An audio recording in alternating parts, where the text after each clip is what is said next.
Actually অনেক আশা নিয়ে এখানে আসা, কিন্তু যেই পরিমাণ আশাটা নিয়ে আসছিলাম ওটা নিরাশ হয়ে গেছি। এজন্যই বলছি নোংরা পরিবেশ দেখতেই পাচ্ছেন। আর ওটা হয়তো বা জনসচেতনতার অভাব, কিন্তু এই যে অন্ধকার, এটা তো মোটেও আমাদের সেফ না। হ্যাঁ, আমরা যে বাচ্চা নিয়ে এখানে আসছি, একটা আশা নিয়ে আসছে বাচ্চারা, কিন্তু এখানে দেখার মতো আসলে ওই পরিবেশটা নেই, অন্ধকার, নোংরা।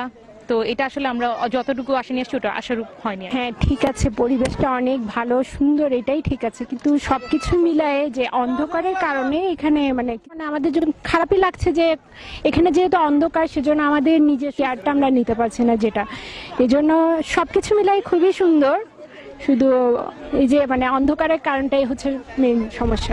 আইনশৃঙ্খলা বাহিনীর নিরাপত্তাটা সেটা আপনার কতটুকু পাচ্ছেন? সেটা হয়তো আছে, আমার চোখে পড়েনি, তবে মোটামুটি মনে হচ্ছে নিশ্চয় আছে, যার কারণে আমরা অনেকটা আগে প্রথম যখন চালু করছিল তখন যে লাইটিং ছিল এখানে, সেই লাইটিং এর ব্যবস্থা এখন দেখেন এখানে অন্ধকার।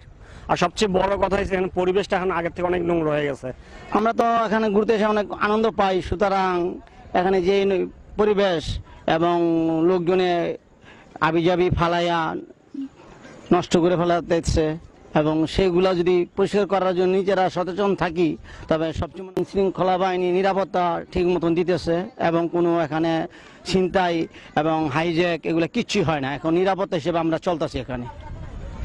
এখানে যে লাইটিং এর যে ব্যবস্থাটা ছিল, সেই লাইটিং ব্যবস্থাটা লাইটিং এর ব্যবস্থাটা মোটামুটি আছে, আগে আরো ভালো ছিল, এখন মোটামুটি কয়েকটা লাইনে আপনার গা ঠিক মতন জ্বলে না, এগুলা একটু খেয়াল রাখলে এবং পর্যটকের জন্য আরো সুবিধা হবে। চট্টগ্রাম একটা ঐতিহ্যবাহী আপনার দ্বিতীয় রাজধানী।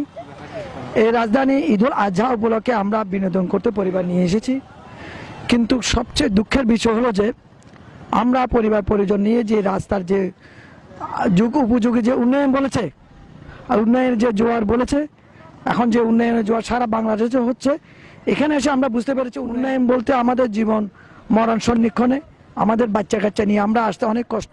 মাননীয় প্রধানমন্ত্রীর দৃষ্টি আকর্ষণ করছি, আমাদেরকে চট্টগ্রাম রাজধানী নাগরিক হিসাবে আমাদেরকে মূল্যায়ন করে আমাদেরকে বিনোদনের যে একটা সুন্দর পরিবেশ যেভাবে হয়েছে হওয়ার দরকার ছিল, ওইভাবে একটা পরিবেশ তৈরি করার জন্য মাননীয় প্রধানমন্ত্রীর দৃষ্টি আকর্ষণ করছি, যোগাযোগ মন্ত্রীর দৃষ্টি আকর্ষণ করছি, যেন আমরা পরিবার পরিজন নিয়ে সুন্দর করে একটা বসবাস করতে পারি।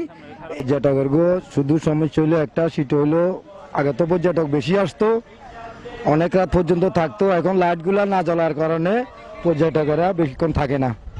এটার জন্য গভর্নমেন্টকে ধন্যবাদ, কিন্তু আলুর ইলেকট্রিক খুঁটি আছে, খুঁটিতে লাইট নেই। এখানে যথেষ্ট নোংরা হয়ে গেছে। ঈদুল আজহা হিসেবে হাজার হাজার দর্শনার্থী এখানে ভিড় করতেছে, বিকাল থেকে দেখতেছি, কিন্তু গভর্নমেন্টের উচিত ছিল এগুলো পরিষ্কার পরিচ্ছন্ন করে দর্শনার্থীদের জন্য একটা সুন্দর একটা পরিবেশ সৃষ্টি করা। একটা সুন্দর একটা পরিবেশ, সুন্দর এই পরিবেশে তাদের একটাই যে সুন্দরতা দাবি, যেখানে লাইটিং এর যে ব্যবস্থাটা সেটা এখনো সম্ভবত তারা করছে না, সেটা নিয়ে তারা অনেকটাই নার্ভাস মনে করছে। নিজেকে আইনশৃঙ্খলা বাহিনীর যে কঠিন নিরাপত্তা, সেই নিরাপত্তা থাকা সত্ত্বেও তারা নিজেকে অনিরাপত্তাহীন মনে করছে। যে ডাস্টবিনের যে পরিবেশটা নিয়ে তারা যে সাধারণ জনসাথী তুলে ধরেছেন, যে শৃঙ্খলা বাহিনীর একটাই উন্নত যে ডাস্টবিন থাকা সত্ত্বেও সাধারণ জনসাথী ডাস্টবিন ইউজ করছে না, বাট এখানে যে